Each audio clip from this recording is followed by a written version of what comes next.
we will start with Josh Jung. Mention his name up at the top.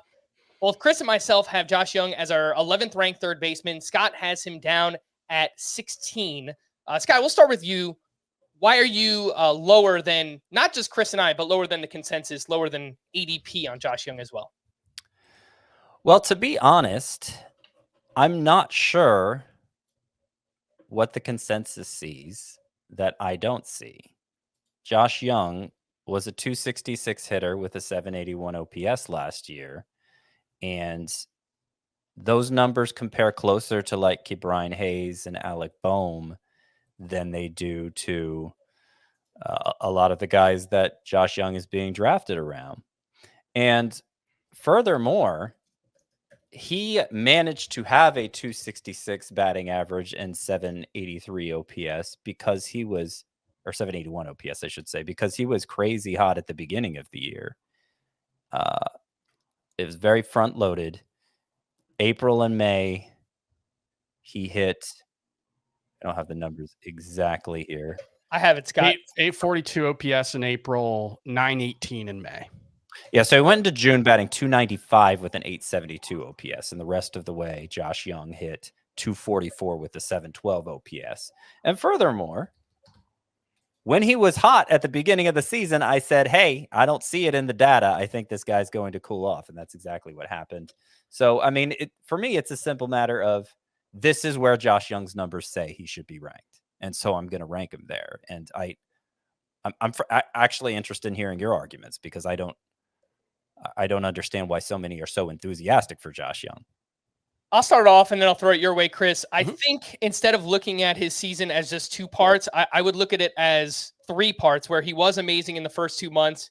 He was kind of okay for the next, I wrote down 57 games. He hit 255 with a 757 OPS.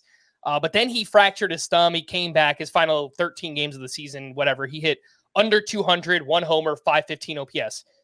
But then he got healthier in the postseason, and he hit really well. He hit 308, 3 homers. He finished strong again. He hits the ball really hard, 91.8 average exit velocity. That's 87th percentile, nearly a 12% barrel rate. Comes with prospect pedigree. He's in one of the best lineups in baseball. So I kind of see it as he's a young player. I think he's going to progress with the rest of this lineup. The counting stats should be good. I think he could hit 30 plus home runs with 100 plus RBI, and that's not something I would expect from someone like Ke'Bryan Hayes, who you mentioned where you kind of have him ranked around. Well, it's interesting that you're viewing the data as a point in Josh Jung's favor. And yes, the average exit velocity was high. Max exit velocity was 58th percentile, which is not normally what you see from a true masher.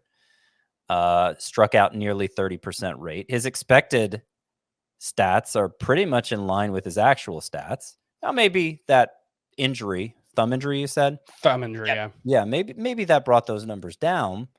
But like I said, I remember the data before that, and it's not like the data shifted that much in response to the thumb. So I'm not convinced Josh Jung is better than his numbers. One thing I will say is even if Josh Jung isn't better than his numbers, his 162 game pace was 30 homers, 100 runs, and 93 RBI with a 266 batting average. Like that's probably a top 100 player, right? What game pace? 162. 162. Okay. Yeah. Now, if you take the time before the thumb injury, which was it was August 6th was his last game before the injury. He was really bad. It was like a 500 OPS after coming back. It was 104 runs, 33 homers, 100 RBI, 274 average. So I think a big part of it is just, even if he's just what he did last season, the expected WOBA is 337, the actual WOBA is 334. Even if he's just the surface level numbers, that might be 195 runs and RBI in that lineup with 30 homers. That's without assuming that he was better than the data. Now, that's a tricky thing because injuries happen. And have we mentioned the gigantic splits? No, we have so not. far, because that's something I was not particularly aware of. And I don't know how much I worry about it, but he did have a 717 OPS against righties, a 32% strikeout rate, 995 OPS against lefties with like a 20% strikeout rate. So that's pretty significant. I worry about that less with right-handed hitters because generally speaking, right-handed batters have lower platoon splits, and there aren't that many players who are really, really good against lefties and not good against righties. It just doesn't happen that often, although there are certainly some examples of it. I think it's a bet on a fairly high floor with room to grow. I look at Josh Jung and I look at Jake Berger and I say, give me Berger. Because the power seems more legitimate. Berger might hit 40 home runs, and Josh Jung, I'm not confident will hit 30. Josh Jung might be a safer bet for batting average, but Jake Berger made some pretty substantial changes after joining the Marlins that helped greatly reduce his strikeout rate to the point it's better than Josh Jung's. I mean, Josh Jung's strikeout rate is pretty terrible. So yes.